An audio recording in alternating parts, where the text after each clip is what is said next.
Thank you, Madam President. I rise in strong support of the Workforce Innovation and Opportunity Act. This legislation represents a long overdue upgrade to our workforce investment system. And I want to commend the bipartisan work of Chairman Harkin, Senator Murray, Senator Alexander, and Senator Isaacson in negotiating this compromise legislation that will move our job training and adult education systems forward. The need to improve our workforce investment system has crystallized during this recovery from the Great Recession. My home state of Rhode Island continues to struggle with high unemployment, the highest rate in the nation. Many of our unemployed workers have been out of work for an extended period of time. Yet employers tell me that they have open positions that they cannot fill because they cannot find the workers with the skills that they need today. The Workforce Innovation and Opportunity Act takes important steps to help address the skills mismatch that keeps jobs open and potential workers unemployed. The Workforce Innovation and Opportunity Act streamlines the current workforce development system by requiring a single comprehensive plan that incorporates all of the core programs and is aligned with the economic development plan for the state. It also establishes shared performance metrics that apply to all of the programs in the system. In other words, it makes sure that employers, educators, and the workforce system are all on the same page.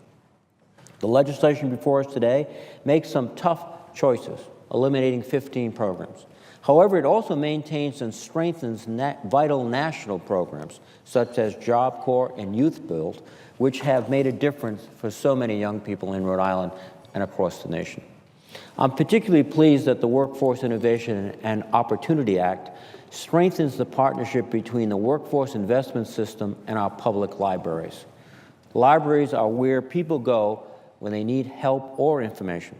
They are a critical part of the delivery system for adult education and job training. In fiscal year 2011, the Institute of Museum and Library Services reported that there are 1.52 billion visits to public libraries across the nation.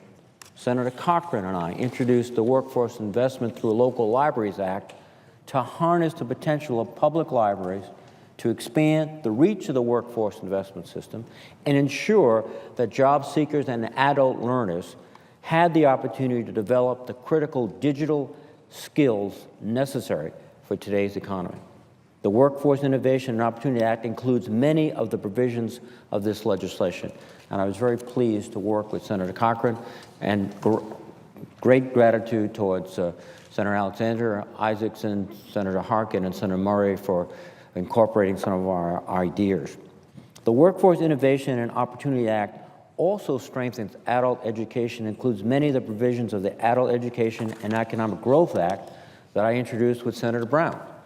For 2012, data from the Program for the International Assessment of Adult Competencies show that an estimated 52% of adults aged 16 to 65 in the United States lack the literacy skills necessary to identify, interpret, or evaluate one or more pieces of information.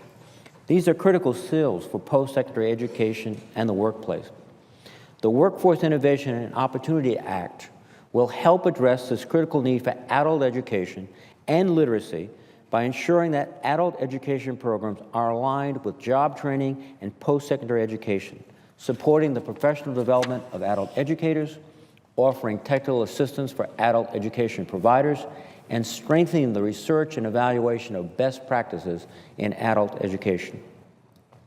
The Workforce Innovation and Opportunity Act is an example of what is possible when we work together to solve problems and strengthen the tools available to our communities to improve the quality of life.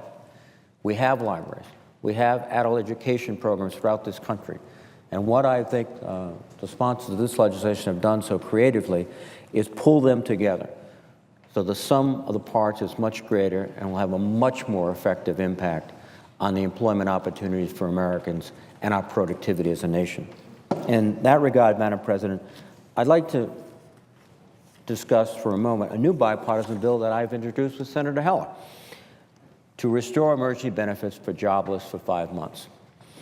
What we've done here is address the issue of training, but we still have an issue of people who are desperately looking for work need the assistance of the unemployment benefits to do that.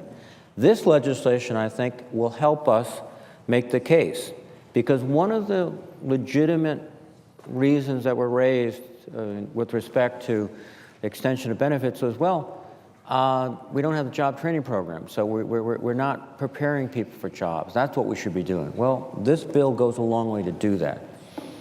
And I think it helps us in trying to make the case. As you know, in April, we voted on a bipartisan basis to send the bill to the House. Unfortunately, it languished there, and then ultimately the time expired. Our new bipartisan plan would provide prospective emergency benefits, just going forward, for those eligible job seekers who lost their benefits on December 28th. They would essentially pick up where they were on December 28th. This is something that, hand in hand with this new job training bill, will give people both additional advantages of training, but resources to make it through the training period, pay the rent, have a cell phone so you can ask and call for a job, do those things that are necessary to get by. It, again, is fiscally responsible. It was offset, and we're waiting for an official score from CBO, but our intention is to make it a bill that is fiscally responsible. 3.1 million Americans have lost these benefits, 72,000 a week. We can do better. We must do better. Now, we're doing a lot to try to get people back to work, and I, again, commend the authors of this legislation. It is an important step forward because, as so many of my colleagues have noticed, one of the things that's amazing in this recession, and I've mentioned it previously, is to go into Rhode Island to companies where you have an unemployment rate of 8% and have owners say they are desperately looking for 4 or 5 workers, can't find them. And why is that? Well, the skills that 20 years ago got you a good job in Rhode Island and for the last 20 years have kept you working, but this downturn closed your company or pushed you out, those skills are out of date. Good workers, long work history. They need not only the help to retrain, but they certainly need the help to get from day to day to day until they get back into the workforce. With that, Madam President, let me again commend and thank the sponsors and the authors of this legislation and yield the floor.